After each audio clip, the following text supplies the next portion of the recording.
प्रेम एक ऐसा भाव जिससे परमात्मा को पाया जा सकता है।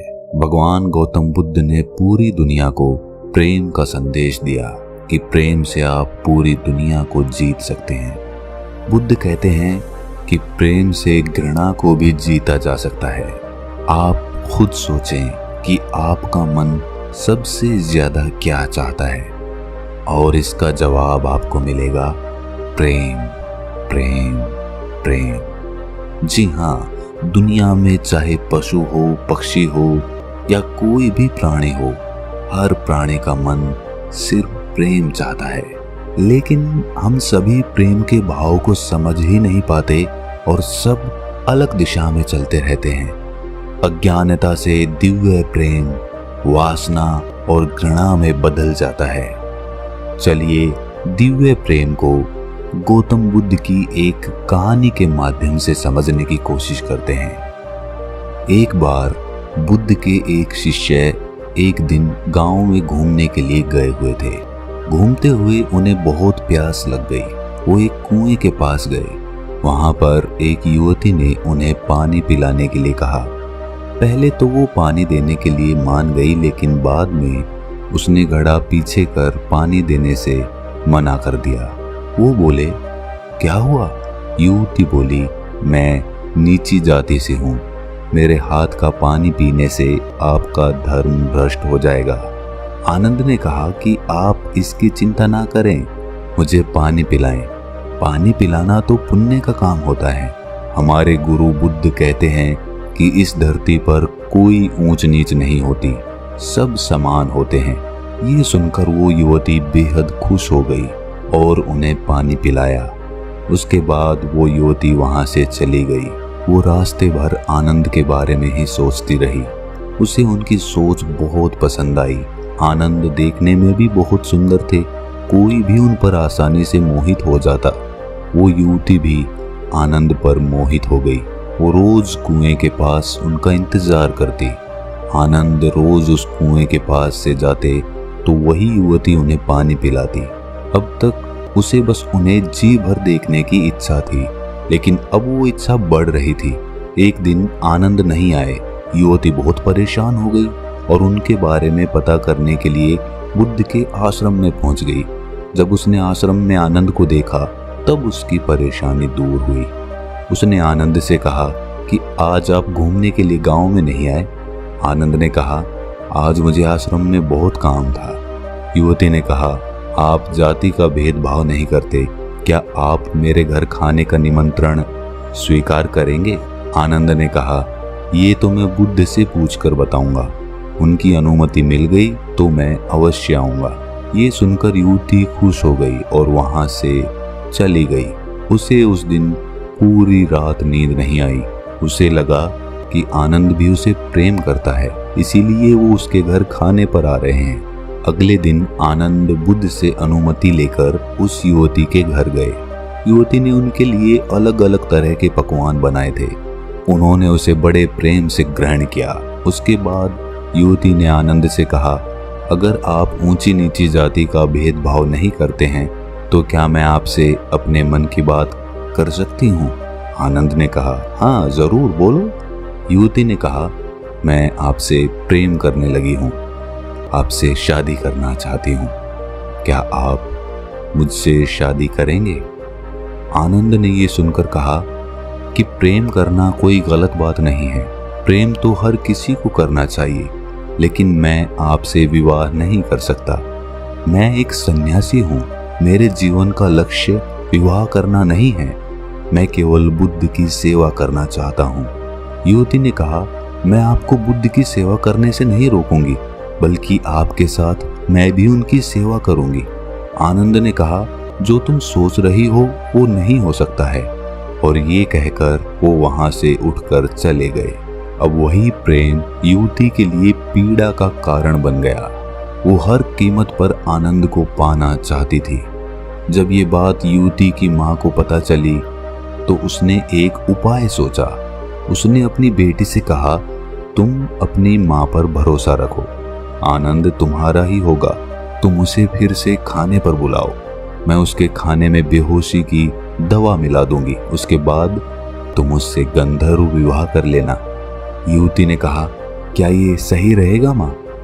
उसकी माँ ने कहा, प्रेम में सही और गलत नहीं होता।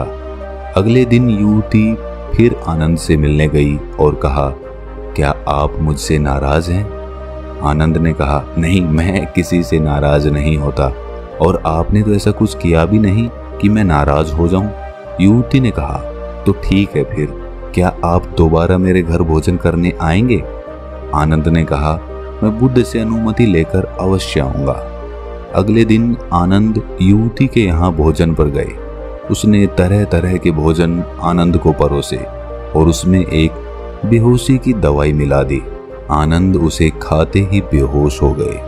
युवती की माता ने कहा, जाओ अब तुम गंधर्व विवाह कर लो, मुझे ये ठीक नहीं लग रहा माँ। युवती की माँ कहती है, अरे सही गलत सोचोगी तो आनंद कभी नहीं मिलेगा। युवती अंदर गई और तैयार होकर बाहर आई। जैसे ही वो वरमाला लेकर आनंद के पास आई, उतने में ही आनंद की बेहोशी टूट गई और युवती को अपने समीप वरमाला के साथ देखा। युवती भी आनंद को इस तरह देखकर घबरा गई। आनंद ने युवती को खुद से दूर किया और बिना कुछ कहे वहां से उठकर चले गए।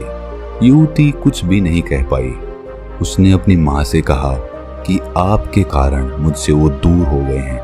मैं खुद को पापी समझ रही हूँ। मुझे ऐसा नहीं करना चाहिए था। मैंने बहुत बड़ा पाप कर दिया। अब तक वो मेरे हाथ से पानी तो पीते थे, लेकिन अब तो मेरा चेहरा तक नहीं देखेंगे। वो पूरी रात इसी पीड़ा में रही और सोचती रही, दुख मनाती रही। अगले दिन सुबह होते ही वो बुद्ध के आश्रम में पहुंच गई और बुद्ध से कहा कि मुझसे बहुत बड़ा पाप हो गया है, आप मुझे उस पाप की सजा दें। बुद्ध मुस्कुराकर बोले, मुझे आनंद ने तुम्हारे बारे में बताया, तुमने कोई पाप नहीं किया है, तुमने तो प्रेम किया है। युवती बोली, लेकिन आनंद तो मुझसे प्रेम नहीं करते, अब तो वो मुझसे घृणा करेंगे। बुद्ध ने कहा, आनंद तुमसे घृणा नहीं करता, वो किसी से घृणा नहीं करता, वो तो बस प्रेम करता है और वो तुमसे भी प्रेम करता है, वो सबसे प्रेम करता है। तुमने अभी प्रेम की वास्तविकता को समझा ही नहीं है। जो प्रेम करुणा लाए, आसपास शांति लाए, वही सच्चा और दिव्य प्रेम होता है। ऐसा प्रेम कभी खत्म नहीं होता।